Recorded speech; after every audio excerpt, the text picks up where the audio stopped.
할렐루야. 한 주간 평안했습니까? 저는 오늘 성도들에게 너 부모를 공경하라고 하는 말씀은 우리의 익숙한 얘기인데 그걸 좀 더 풀어가지고 우리의 정서에 맞게 촌수를 가지고 얘기를 해보려고 합니다. 한번 따라합시다. 일촌을 잘 공경하고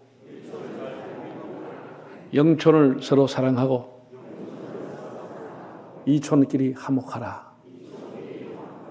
이게 성경에 흐르는 가르침이에요. 우리는 만나면 촌수부터 물었습니다. 또 그 사람하고 관계를 촌수를 댔습니다. 안 부르면 그 몇 촌이냐? 그럼 촌수가 나오죠. 이 촌이라고 하는 것이 한자로 하면 마디 촌자예요. 마디. 한마디다. 이거예요. 네? 그래. 한 다리가 천리란 말이 있어요. 촌수가 멀면 사이나 정이 다 멀어지는 거예요. 물론 이웃 사촌이라는 말이 있어가지고 법적인 촌수보다 왕래가 작고 서로 신뢰가 되면 이웃 사촌도 집안의 일가는 아니지만 자주 만나게 되는 것이죠. 예. 직계 부모와 자녀가 몇 촌이죠? 예? 부모와 자녀를 일촌이라 그럽니다. 일촌이에요.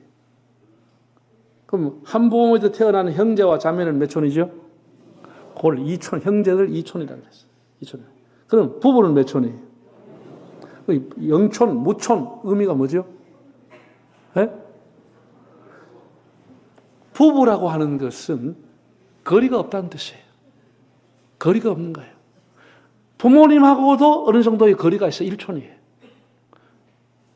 같은 형제지만 이촌이라는 거리가 있어요. 그런데 부부는 거리가 없기 때문에 옛날 어른들이 부부는 일심동체라 이렇게 말한 것이에요. 부부간에는 비밀이 있으면 안 되는 거예요. 부부간은 할 얘기를 다 할 수 있어야 되는 거예요. 그게 부부라는 거예요. 부부간이 뭐 10촌처럼 20촌처럼 멀었다. 그럼 빨리 헤어지는 게 낫습니다. 부부는 거리가 없는 거예요. 서로가 다 소통되고 서로가 친하다는 거예요. 그게 촌수가 그래서 무촌이고 영촌이라는 거예요. 네? 그럼 여러분 자기 할아버지 할머니는 몇 촌이에요?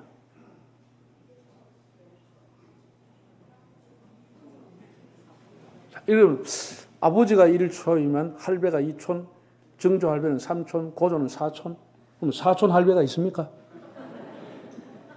없잖아요. 직계는 전부가 1촌인 거예요. 할아버지도 내하고는 1촌인 것이에요. 증조 할배, 고조 할배 전부 내하고 1촌이에요. 직계는 전부가 1촌인 것이에요. 자기하고 바로 1촌이에요. 직계는. 그래서 그 1촌은 할배든지 할매든지 외할배, 위할매 다 공경해야 되는 것이에요. 또 윗사람은 아랫사람을 내리사랑이니까 사랑으로 대해야 되겠죠. 1촌은 공경하고 영촌끼리는 서로 뭐하고 비밀이 없이 서로 신뢰하고 사랑을 해야 돼요. 2촌끼리는 화목하고 그게 가정의 행복 아니에요? 여러분 우리가 일가친척이라는 말을 많이 쓰는데 일가친척이지만 부모와 자식은 친척이라고 말하지 않아요. 부부간에도 우리 둘이 친척입니다. 그렇게 얘기합니까? 부모와 자식을 소개할 때 우리가 친척입니다. 가까운 친척입니다. 이렇게 얘기합니까? 부모와 자식은 가족이라고 말하는 것이에요. 부부도 가족이라고 말하지 일가친척이라고 말하는 사람은 없어요. 가족이라고 말하는 거예요. 가족이라고. 가족은 서로 신뢰하고 사랑하고 화목할 때 가정이 되는 거예요. 오늘 이 얘기를 한번 이게 부모 공경하라고 하는 말씀은 출애굽기에 하나님이 십계명을 줄 때 처음으로 하신 말씀이에요. 처음으로 하신 말씀인데 모세오경에 나오는 첫 번째 말씀인데 이 말씀이 부모 공경의 원조이기 때문에 이 말씀을 대해서 한번 좀 더 생각을 오늘 해보려고 합니다. 한번 그 출애굽기 20장 12절을 한번 읽어보실까요? 네 부모를 공경하라. 그리하면 이 하나님 여호와가 네게 준 땅에서 네 생명이 길리라. 네 부모를 공경하라. 이게 공경하라고 하는 말. 그리하면 접속사인데 조건절입니다. 이렇게 공경하면은 이건 마한이라고 하는 히브리어는 뭐뭐 하기 위하여 무슨 목적을 위하여 이런 의미를 갖고 있는데 그렇게 하게 되면은 이런 복이 임한다. 조건절이 채워지면 이렇게 된다. 이렇게 하나님이 말씀을 하신 겁니다. 이 효라고 하는 계명은 계명이 하나님 명령이죠. 교라고 호요라고 하는 이 명령은 참 우리 인간에게 주어진 과제입니다. 누구나 다 이 앞에서는 자신할 수 없는 거예요. 누구나 다 부끄럽고 다 부족하게 된 거예요. 먼저 하나님께서 이 부모 공경이라고 하는 말씀을 주실 때의 환경을 생각해 보겠습니다. 여러분, 이스라엘 백성이 부모를 공경하라고 한 이 말씀을 받을 때 이스라엘 백성이 부요했습니까? 부족함이 없었습니까? 편안하게 했습니까? 그들이 막 노예 생활을 끝내고 삭막한 광야 생활, 미래를 알 수 없는 길을 출발했을 때 하나님이 이 말씀을 주신 겁니다. 가장 이스라엘 역사에서 비참했던 430년 노예 생활을 하고 태어나면 이산가족이 상식적으로 이루어지고 가정이 뿔뿔이 주인을 만났다 흩어지는 그런 노예 생활을 보내요. 이제 사람들을 모아가지고 출발하면서 그 바람이 불고 내일 어디로 가야 될지 모르는 계란이 보침을 가지고 정처 없이 정착하지 못하고 남아는 사람이 노예라고 하는 것은 사람의 노동력이 그 사람의 가치입니다. 나이가 들었다고 하는 노동력을 상실했기 때문에 사람으로서는 가치가 없고 노예로서는 가치가 없는 겁니다. 다 버려버렸습니다. 노동력으로서는 가치가 없기 때문에. 하나님이 그런 시대에 그 노예로 살아가던 이스라엘 사람에게 부모를 공경하라 이 말씀을 줬다라는 것이죠. 노동력을 상실하고 광야 생활에 나이 많은 사람이 무거운 짐이 됐을 때 먹을 것도 없고 보따리 하나 챙기지도 못하고 자기 짐도 못 챙기는 노인들을 버려두지 말라고 하나님 말씀하시면서 공경하라 오히려 이렇게 말씀을 했다는 거예요. 이 말씀을 주실 때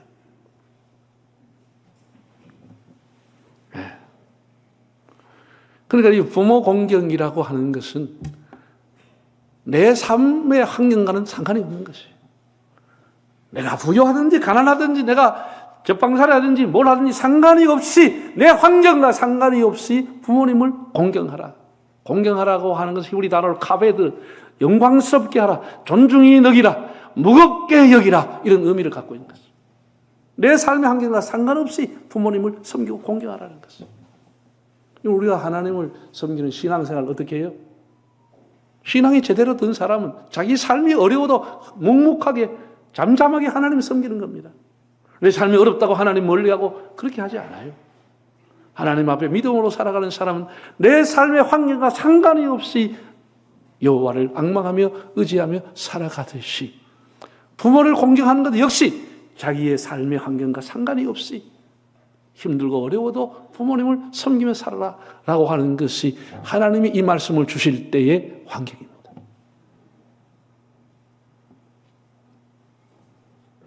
계명이라고 하는 것은 우리가 선택할 수 있는 사항이 아니에요. 하나님 명령이기 때문에 내 유불리를 따라서 내 손익을 따라서 내 형편을 따라서 취사 선택할 수 있는 게 아니에요. 하나님이 명령을 한 것입니다.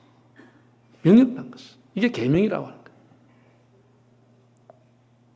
그러면은 한 걸음 더 나아갔어. 하나님이 누구에게 이 부모 공경의 말씀을 주셨느냐라는 것입니다. 물론 우리가 온 세대의 사람들, 모든 세대의 사람과 모든 사람에게 하나님 주셨던 말씀이라고 받아들이지만 1차적으로 이 말씀을 누구에게 하나님이 주셨는가? 이게 중요한 겁니다. 누구에게 이것을 실천하라고 이 말씀을 주셨을까? 여러분 누구라고 생각하세요? 어린아이들에게 교육용으로 아이들 부모 순종하도록 가르치도록 그렇게 하나님 주셨습니까? 바른 생활, 도덕 생활을 위해 주었습니까? 그게 아닙니다. 여러분 출애굽기 20장에 나오는 10계명을 한번 보세요. 사람에게 준 계명을 한번 생각해 보세요. 살인하지 말라, 간음하지 말라, 도적질하지 말라, 거짓 증언하지 말라, 네 이웃의 소유를 탐내지 말라. 어린아이에게 준 얘기예요? 어린애가 살인해요? 어린애가 간음합니까? 또 누구에게 준 겁니까? 성인된 사람들에게. 청년들과 가정을 이루는 장년 세대에게 하나님 1차적으로 주신 명령입니다. 이걸 알아야 됩니다. 어린아이가 이웃의 것을 탐내고 훔쳐요? 그렇지 않아요. 이 다른 계명을 비교해 보면 명백하게 부모를 공경하라는 이 계명은 청장년 세대에게, 지금으로 하는 20대, 30대, 40대, 50대, 60대에게 주신 하나님의 명령인 것입니다. 이걸 알아야 됩니다.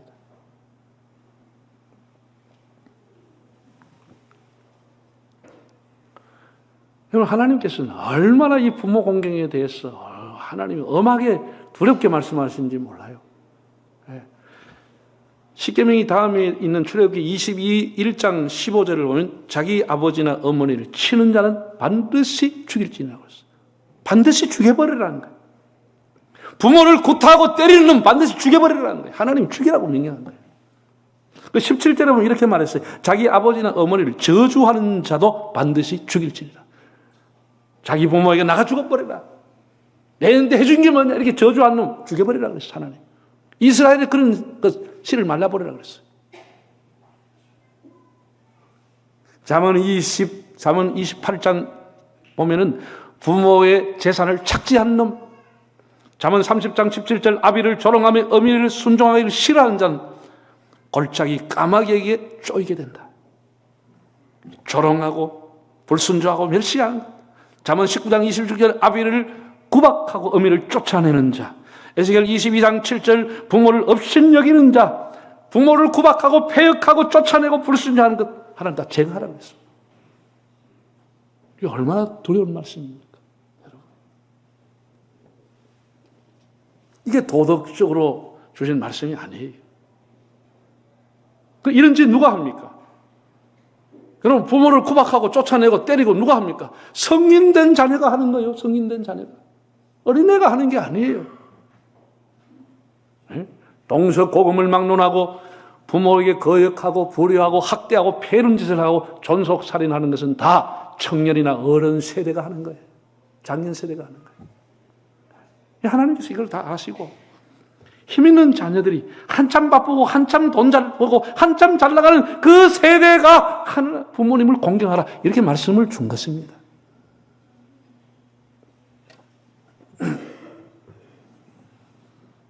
사람들은 이 계명에 대해서 무언의 반항을 하죠.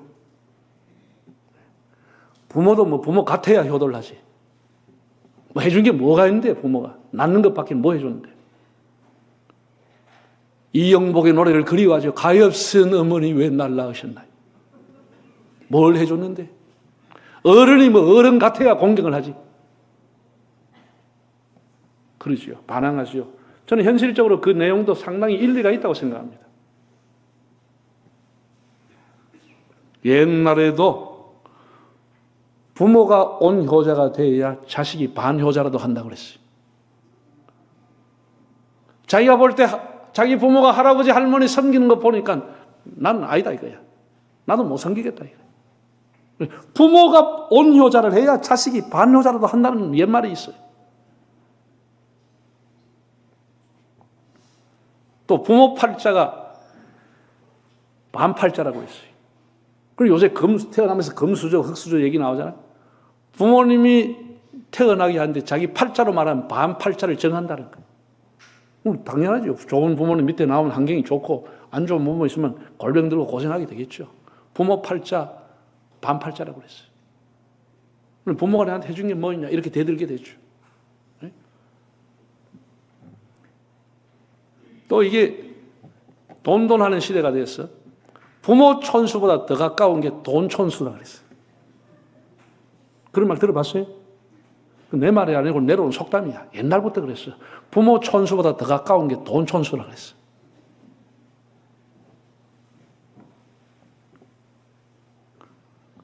그래서 부모님들도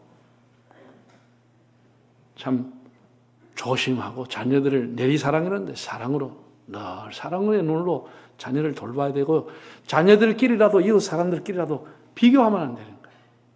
우리 아이들 비교해서 키우면 안 되잖아요. 야, 너 사촌은 그 아들 어려워서 하나도 공부 안 시켜도 애들이 얼마나 저 부모한테 잘하는지 해마다 세계 여행 보이고 자식마다 용돈을 주고 그러더라. 자, 그런 얘기 들으면 자식들이 마음이 더 꽝꽝 닫혀가. 그럼 거기 가서 얻어받아 쓱쓱하고 안 갑니다. 이런 비교를 하는 건 미련한 짓이에요. 미련한 짓. 네? 이번에 막 둘째 며느리가 와가지고 막 밍크 코드 사줬다 그러면 첫째 며느리 그럼 오해라는 거예요. 이런 자녀들과 비교, 이런 것이 부모의 마음을 자녀에 대한 마음을 더 닫게 해버려요. 더 거리가 멀어지게 만들어버려요. 일단 미련한 일들이. 네? 여러분 잘 생각하세요. 노예로 살고 이제 광야 생활을 막 시작한 사람들에게 하나님이 부모를 공경하라고 했을 때 그 사람이 무슨 물질로 대접할 수 있겠습니까? 무슨 좋은 옷을 사서 대접할 수 있겠습니까? 그게 아니란 말이지. 이 부모 공경이라고 하는 것은 마음으로 하는 것이라고 하는 것을 하나님이 가르쳐주고 있는 것이에요. 마음으로 하는 것이에요. 정성으로 하는 것이에요. 사랑의 마음으로, 감사와 보답의 마음으로 하는 것이지 뭘 자꾸 물량을 기다리고 물량을 하려고 하는 것 자체가 돈 몇 푼 준다고 효도다 하는 게 아니에요. 아니에요. 그 노예로 살던 사람이 뭘 가지고 부모를 공경할 수 있겠어? 어떻게 물질 가지고 할 수 있겠어?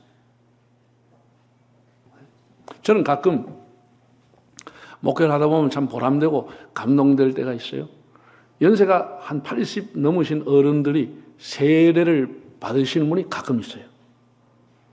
그래서 내가 물어보죠. 그분에게.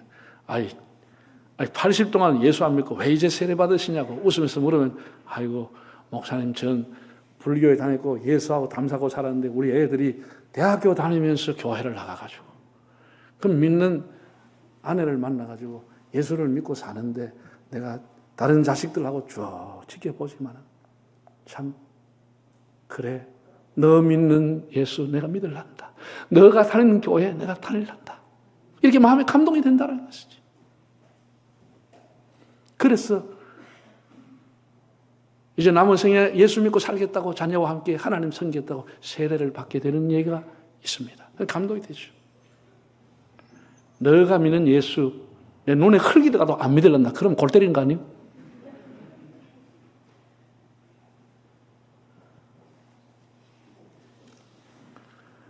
물론 서로가 잘해야 되죠.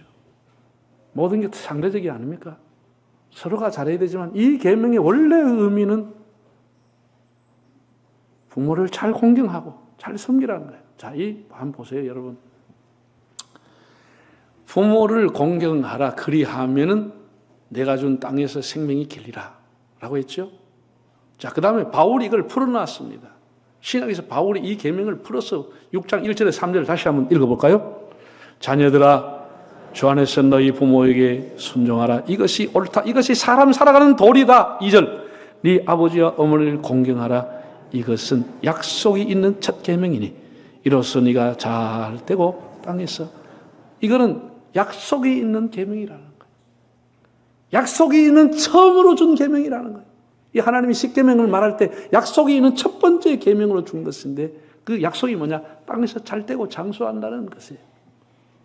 여러분 1계명에서 10계명까지 하나님 주셨는데 어떤 계명도 약속이 있지 않아요. 쉬운 성경하면 이 계명은 보장이 있는 말씀이니 보장이. 약속이 축복이 보장이 되어 있는 것은 부모 공경밖에 없다라는 거예요.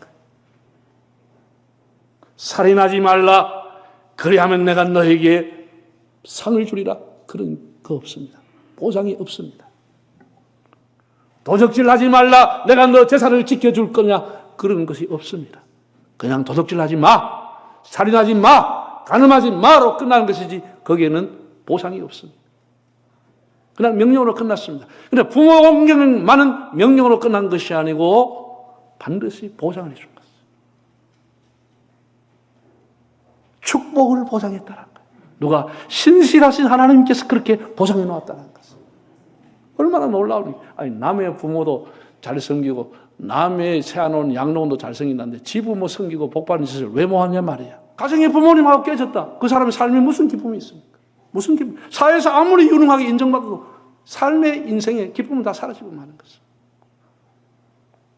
이것이 하나님이 주신 원리라고 하는 것을 여러분이 깨닫기를 바랍니다. 여러분, 예수님의 유언이 뭐라고 생각하세요? 사람들은 예수님의 유언이 딴 것까지 복음을 전하라. 물론 예수님이 마태복음 28장에 그 말씀했어요. 그런데 진짜 예수님이 십자가에 돌아가실 때 남긴 유언은 자기 어머니를 요한에게 부탁한 것이에요. 그리고 돌아가셨어요. 그 절체절명의 시간에, 그 고통과 그 엄청난 괴로운 온 몸에 피를 흘리는 그 시간에도 예수님은 마지막에 자기 어머니를 요한에게, 내 어머니를 네게 부탁한다, 어머니 잘 공경해 달라, 이렇게 하고 돌아. 이게 예수님의 유언인 것이에요. 자기 부모님 잘 섬기라고 하는 것이 예수님의 유언이라고 하는 걸 여러분 알기를 바랍니다. 내가 더 놀라운 얘기를 할까요? 레위기 19장 1절에 3절을 한번 읽어보겠습니다. 읽어볼까요? 여호와께서 모세에게 말씀하여 이르시되 너는 이스라엘 자손의 온 회중에게 말하여 이르라. 너희는 거룩하라. 이는 나 여호와 너희 하나님이 거룩함이니라. 너희 각 사람은 부모를 뭐하고? 경외하고 나의 안식일을 지키라. 나는 너희 하나님 여호와니라. 나는 하나님 여호와라고 하는 말을 두 번이나 하면서 하나님 모세에게 하신 말씀이에요. 너희 각 사람은 부모를 뭐하라? 따라서 뭐하라? 경외하라고 했어요. 여러분, 이 경외라고 하는 히브리어 단어는 야레라고 하는 단어인데, 야레, 두려운 마음으로 섬긴다는 거예요. 하나님을 섬길 때 우리 하나님을 경외한다, 이렇게 말하는 것이에요. 이건 하나님만이 사용하는 전용 단어입니다. 왕도 우리는 경외하지 않아요. 선지자도 경외하지 않아요. 여러분이 아무리 대단한 선생님이나 여러분 감동받은 분이라 할지라도, 목사라 할지라도 그 사람을 경외하지 않아요. 하나님, 유일하신 하나님에게만 야레, 경외한다는 단어를 사용하는 겁니다. 하나님만이 경외를 받으시기에 합당하신 분이기 때문에 다른 사람은 경외하지 않아요. 존경할 수 있어요. 그런데 하나님께서 직접 두 번이나 나는 여호와라고 말씀하신 모세에게 하신 말씀이 뭐냐? 각 사람은 자기 부모를 경외하라. 하나님같이 경외하라고 했어요. 야레라고 하는 단어를 사용했다니까. 야레라는 단어. 나중에 우리 설교 후에 성경 128편 10편을 읽을 때 찬송 부르기 전에 읽잖아요. 그때 여호와를 경외하는 자는 복을 받을지어다. 10편 128편에 나오는 경외라는 말이 몇 번 나오는데 전부가 야레라는 단어가 되어 있어요. 하나님을 경외할 때만 쓰는 동급한 단어를, 부모를 경외하라고 하나님이 가르쳐 주는 거예요. 그래서 그냥 존경하는 정도가 아니라니까. 그럼 제가 생각해 봤어요. 왜 하나님이 하나님에게만 전용으로 사용하는 경외, 야레라고 하는 단어를 부모에게 사용했을까? 하나님과 부모는 공통점을 갖고 있습니다. 그 공통점이 뭐죠? 생명의 공급자라고 하는 것입니다. 생명을 주신 분이라고 하는 것입니다. 여러분, 생명이 어디서 왔습니까? 하나님으로부터 왔고 여러분 부모님부터 온 것입니다. 핏덩이를 누가 양육하고 누가 보호합니까? 부모님이 하고 하나님이 하시는 것입니다. 그래서 하나님은 부모를 하나님하고 동급 단어인 야레, 경외라고 하는 단어를 쓰면서 부모를 경외하라고 가르쳐 준 것이에요. 더 이상 무슨 설명이 필요하겠습니까? 우리는 일반 사람들 아무리 대단해도 그 사람은 경외하지 않아요. 그 사람은 존경하지만 경외하지 않아요. 두려운 마음으로 그걸 섬기지는 않아요.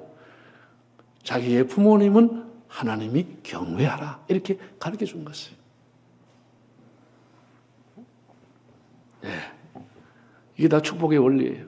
여러분, 오늘 설교 제목 길지요? 시간 가면 또 잊어버려. 내가 다음에 물어볼 거야. 1초는 어떻게? 네? 1초는 공경하고 경외하고, 2초는 화목하고, 영촌끼리 사랑하고 신뢰하며 살아가라. 여러분, 특별히 우리 성인들, 힘있는 장년 세대들이 명심해서 효를 실천하고 자기의 자녀들에게 본보기가 되기를 바랍니다. 하나님은 신실하신 분입니다. 하나님 그 약속을 신실하게 지키시는 것입니다. 꼭 약속 있는 이 계명, 부모님 잘 섬겨, 어른들 잘 섬겨서 길이길이 여러분 가정에 꼬인 일 없이 다 풀려지고 땅에서 잘 때는 웰빙의 축복이 있기를 바랍니다.